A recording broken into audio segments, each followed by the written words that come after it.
오늘까지 스티븐 빙언 미 국무부 부장관이 한국을 방문하고 있습니다. 격리 기간 없이 6시간 만에 기관들과 인사들을 만날 수 있는가? 그렇게까지 예외를 둘 정도로 다급하고 중차대한 것인가? 외교안보 라인의 교체 이후에 이루어질 남북관계 그리고 대미관계 상당 부분은 자주적 입장을 견지하는 것으로 전환되어야 마땅하며, 그것이 이루어지지 않는다면 위기에 처한 한반도 상황을 돌파할 수 있는 출구가 없다는 것을 누구보다 문재인 대통령이 똑똑히 알아야 할 것입니다. 해체의 대상이고 또 한국 입장에서는 해체가 되지 않는다면 탈퇴를 해서라도 여기에서 벗어나야 한다는 목소리들이 저희 진보당도 당원들과 함께 8.15 민족자주대회를 열심히 준비하고 그때까지 시국선언과 공동의 실천 행동들 차근히 잘 준비하도록 하겠습니다. 함께 해주시기를 부탁드리겠습니다. 고맙습니다.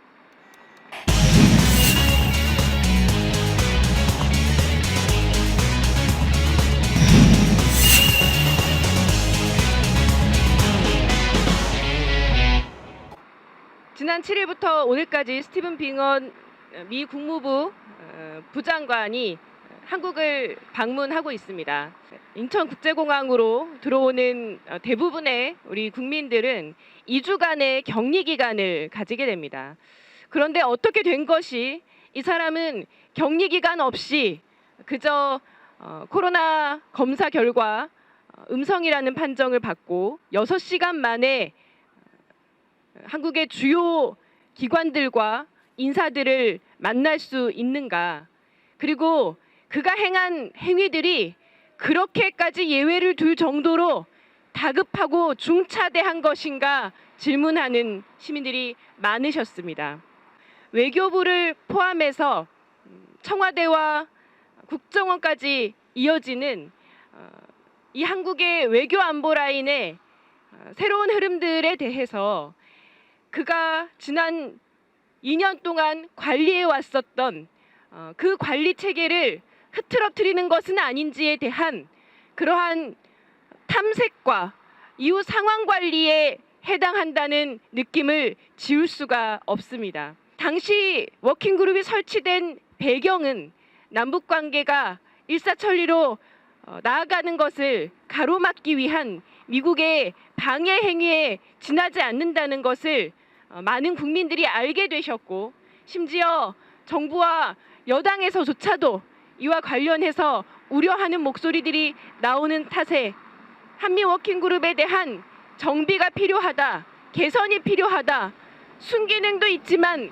부작용이 많았다라고 하는 여러 여론들이 높았고, 거기에 대한 외교부 장관의 공식적인 발언까지 있었던 상황이었습니다.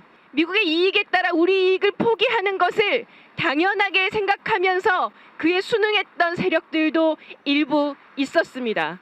하지만 그것이 지금 문재인 정부 그리고 지난 4월 총선 이후 구성된 국회 안에서 여전히 통용된다는 것은 도저히 이해할 수 없고 우리 국민 대다수의 생각과도 맞지 않다는 것을 똑똑히 알아야 할 것입니다.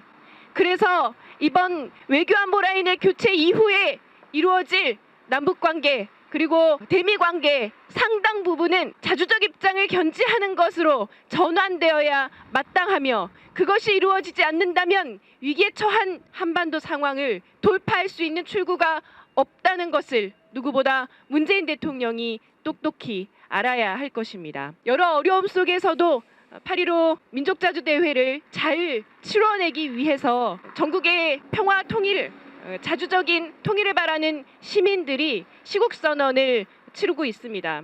이 시국선언 과정에서 우리가 왜 지난 4.27 판문점 선언과 평양선언을 중요하게 생각했는지, 그리고 우리가 그 선언을 이행하는 과정에서 왜 여러 어려움이 존재했는지, 그 어려움의 근본적인 이유가 어디에 있었는지 우리 시민들은 생각해 볼 것이고, 그러한 어려움들을 극복하기 위한 우리의 노력이 어떻게 이루어져야 할 것인지에 대해서도 토론해 나갈 것입니다. 저희 진보당도 이미 지난 6월부터 한미 워킹그룹 해체를 촉구하는 전 당원들의 1인 시위와 온라인 실천을 전개하고 있습니다. 워킹그룹이 설치된 것은 어제 오늘의 일이 아닙니다만 지금까지 이것이 해체의 대상이고 또 한국 입장에서는 해체가 되지 않는다면 탈퇴를 해서라도 여기에서 벗어나야 한다는 목소리들이 높아지기는 어려웠습니다. 그 배경은 여러 가지가 있을 수 있겠지만 분명한 것은 한미동맹에 대해서 우리가 너무나 이것을 절대적으로 받아들이고 이 한미동맹이 존재하지 않는다면 우리 사회와 한반도에 여러 혼란과 위기가 가중될지도 모른다고 하는 그런 두려움이 많은 사람들에게 있었다고 생각합니다.